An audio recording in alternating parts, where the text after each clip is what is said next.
Colorado Rockies have never been known for their pitching, but those who have found success in Denver are arguably worthy of even more praise and recognition than those who never have to think about altitude or enormous outfields. So let's recognize some.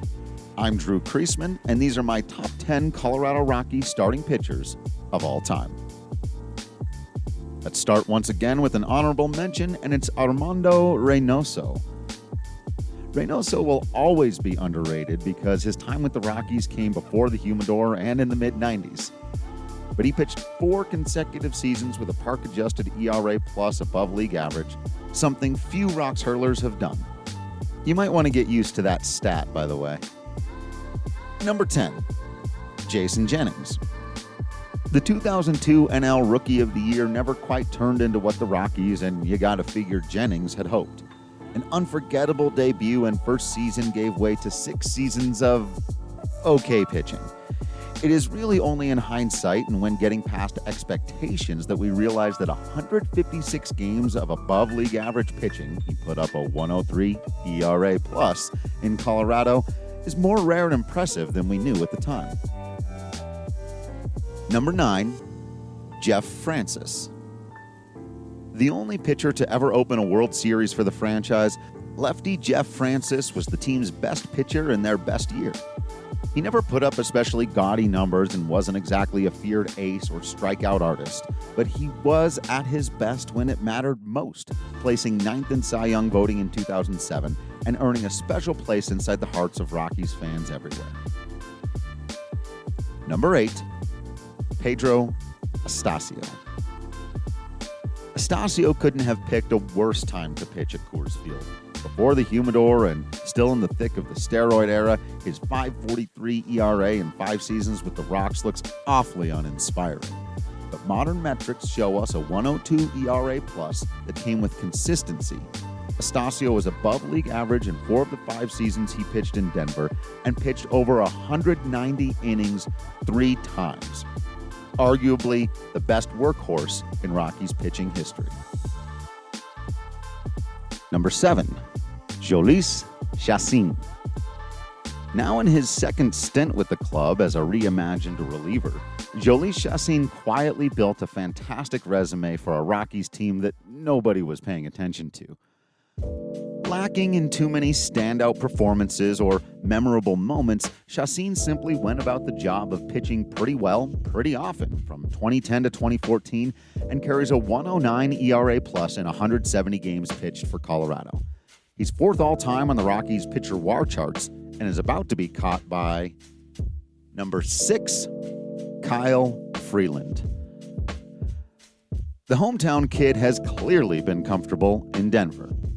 Other than his incredibly frustrating 2019 campaign, Freeland has been above the league average every year of his career and boasts an impressive 117 ERA plus.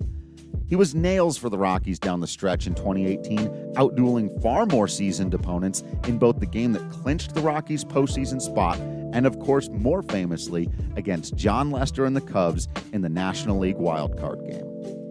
He is still making his way up the all-time charts and will almost certainly be a top 5 guy before too long. Speaking of which, at number 5, Jon Gray. The best strikeout artist in franchise history, the Wolf of Blake Street has handled Coors Field about as well as anyone. He hasn't had the most consistent career, but he has been the captain of the Rockies' young rotation that made them recently relevant. In fact, he was arguably Colorado's most important player in a surging second half in 2017 that saw them capture a wildcard spot.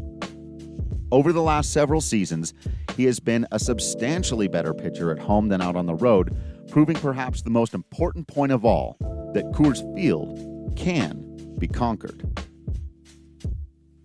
Number 4, Germán Marquez. They call him Marquis for a reason. Marquez is still just 26 years old and a 1/10 of a percentage point behind 3rd place all-time in Rockies pitching WAR. He has the 2nd best strikeout rate in club history, behind Gray, and just made a very rare appearance by a Rockies starter in the All-Star game. Under team control through 2024, Marquez is likely to shatter a few Rockies pitching records and place himself at the very top of a future version of this list. Number 3, Aaron Cook. Underrated throughout his entire career and long after, the man his teammates called Cookie spent a decade in Colorado and threw only 2 below-average seasons. He didn't strike out a ton of guys, using his trademark sinker to induce weak contact and pitch famously quick games. His endurance in a place where almost no one has endured is what truly sets him apart. With 1,312.1 innings pitched, he has 171 more than anyone else in franchise history.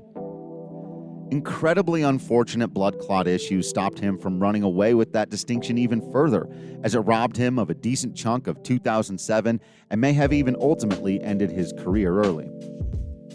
Through that turmoil, though, Aaron Cook managed to be the most efficient and stable pitcher to ever suit up for the Colorado Rockies. Number 2, Jorge De La Rosa. The king of Coors Field.